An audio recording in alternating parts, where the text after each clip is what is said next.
the dean hated drinking and debauchery with it. MBAs had gone wild. He was ready to quit it. It could be perhaps that his tie was too tight. It could be his politics were too far to the right. But I think the most likely reason of all, maybe his liver was 2 sizes too small. Happy hour must be stopped. He snarled with a sneer. It's Thursday afternoon. It's practically here. He called up his friend, his ally Amir, and told him his vision of CBS without beer. It was the night of happy hour, and throughout Yoris Hall, there was no beer, no wine, there was no booze at all. All the students were studying hard inside Watson to outdo their peers up there in Boston. What a joyful delight! It's defying belief! No more bathroom floors flooded with student relief. The floors are all clean and not covered in puke because we sent all those frat boys to study at Duke. And the two, oh those two, they started to dream of an imaginary school and how it would seem. To the faculty, the benefit should seem very clear. No more homework forgone for that one extra beer. No more hungover students in 9 a.m. class. No more lazy J-termers just hoping to pass.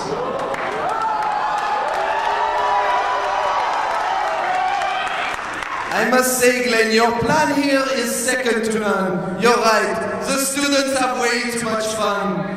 But while it's clear all these drinks undermine their abilities, I can't help but see some slight liabilities. Could it be that donations would start to go down? Wouldn't all the best students head off to Beantown? We may win on location, but admits will flee. If Gallo or Wharton give beers out for free. Students come here to bridge practice and theory, and they just can't do that when buzzed up and eerie. The CBS student we want to attract is enamored by Buffett, not by 3 6-packs. What about recruiting? What should we expect? What if drinks help them mingle? To chat, to connect.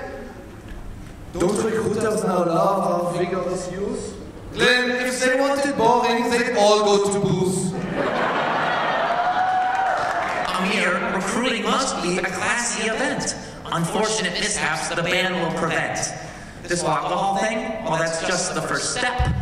Let me think. What if we dismiss social reps? Could we force everyone to wear suits every day? Could we force them to eat in our disgusting cafe?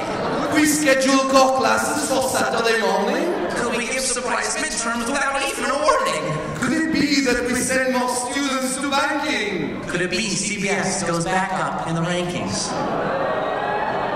How delightful. But for now, let us pause here. We must save some surprises for the following year. So the dean and Amir, they set off with a bound to remove happy hour from our hallowed ground.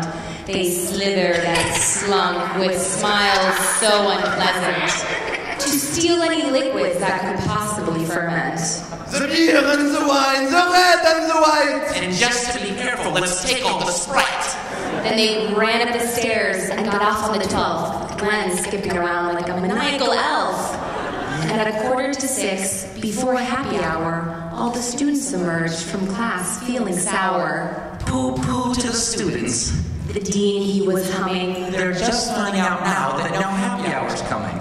They're all coming out. I know just what they'll do. Their mouths will hang open for a minute or two, and they'll be so dejected, He said with a smirk. As they head to their homes to catch up on schoolwork.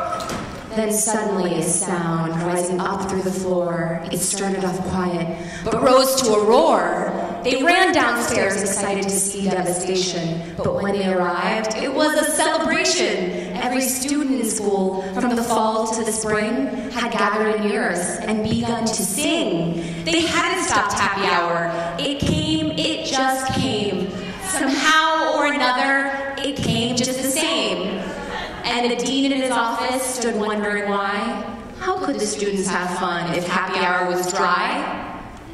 It came without lights, no music, and no DJ. It came without food, and without any PJs. He puzzled and puzzled till his puzzler was sore. And then the dean thought of something he hadn't before. What if happy hour doesn't come from a beer? What if the hour is happy because of campus cheer?